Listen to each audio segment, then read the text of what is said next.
Good morning all of you. Welcome back to course Artificial Intelligence. So our today's topic of video is task domains of AI and Turing test approach. These are the two topics that we are going to discuss in today's video. So very first we'll discuss about Turing test approach. So this Turing test approach was given by Mr. Alan Turing. Maybe you heard about Turing test. So Alan Turing has given this approach in order to judge the intelligence of a machine. Means traditionally when this AI concept was evolved, so at that time we know that AI, in case of AI, what we are doing, we are trying to mimic the human intelligence into the machine. So in this case we want to evaluate that whether machine is intelligent as that of human being or not. So in order to evaluate the intelligence of a machine, Alan Turing has given an approach, and that approach is called as a Turing test approach. Now in this particular diagram you can able to see the setup of this Turing test approach. So setup is very simple. There are two rooms are there. In one room human interrogator is there. Human interrogator, we can say interviewer, is there, and in the another room one is a human being and second one is a AI system is there. These are the two things which are present there. Which are present in another room. Human being is there and AI system is there.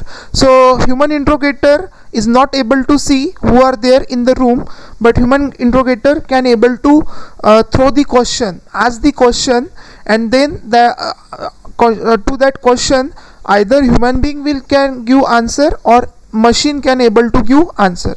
So in that case human interrogator will throw question and then two possibilities are there.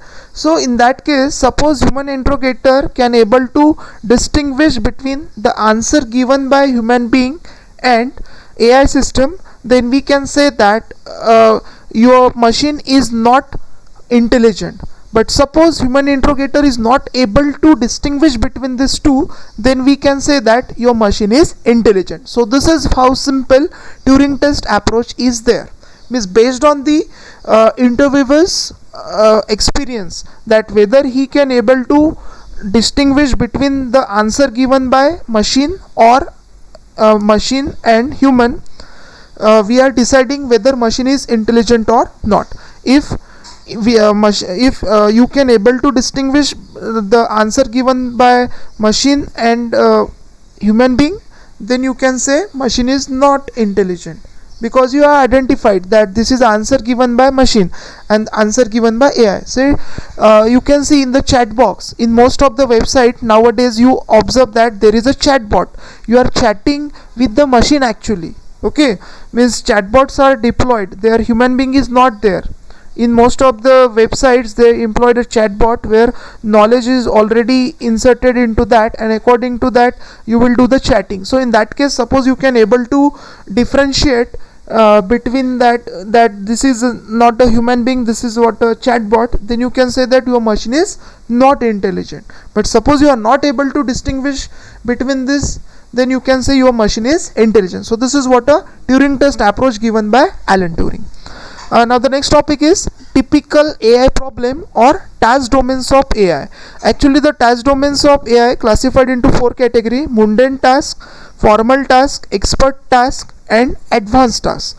So we'll discuss all these task domain, or you can say AI problem, one by one. Means we consider all these four category. Very first category is a mundane task. Mundane task means what? The task which we carried out in our day-to-day life, they are considered as a mundane task. So mundane task includes perception. So it includes vision and speech. Continuously we are with the help of our eyes, we are just looking for different objects which is present in the environment. We are taking it as an input and providing it to the brain. So this is what your mundane task, the task which we carried out in our day-to-day life. Vision is there, speech is there, speech recognition is there.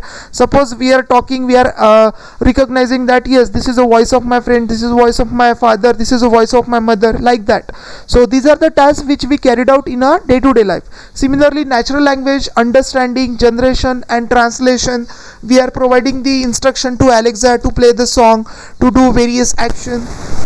We are trying to speak in different languages. Maybe I understand Marathi and somebody is speaking me in case of Hindi, still I can able to understand this, because in this case I am going to translating it Okay, in case of Google Translator, you are using it to convert English to Hindi, Hindi to English, like this. So natural language understanding, it is also again considered as a mundane task that we do in our day-to-day life.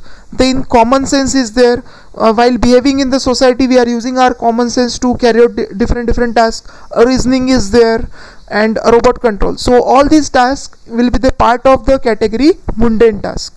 Then the next category is a formal task. Formal task, what is the specialty of the formal task? The task which requires some specific knowledge. In order to solve that particular task, we require some prerequisite knowledge, we require some kind of rules.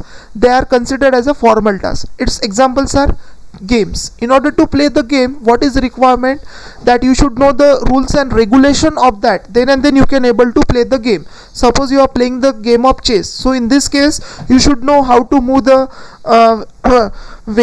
how to move the element, how to move the objects. Okay, so in that case you can say chess, playing chess is a part of formal task.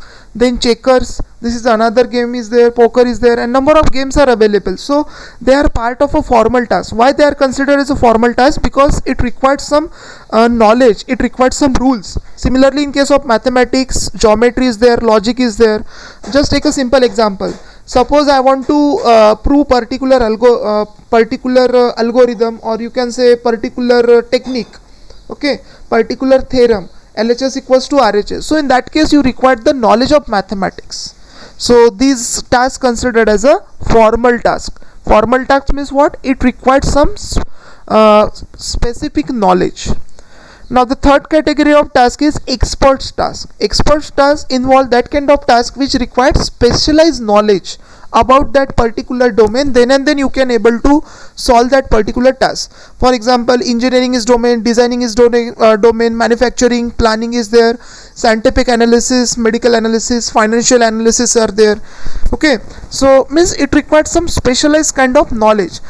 In case of doctors category, you may have a general doctor, you can have orthopedic doctor, ENT specialist is there.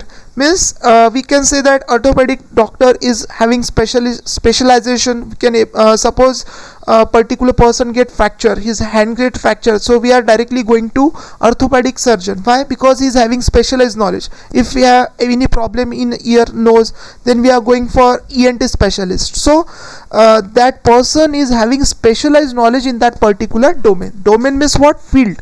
Education is one of the field, financial analyst is there, doctor is there, engineers is there. Means different fields are there, different domains are there. So this kind of task will be the part of this expert task which requires some specific knowledge.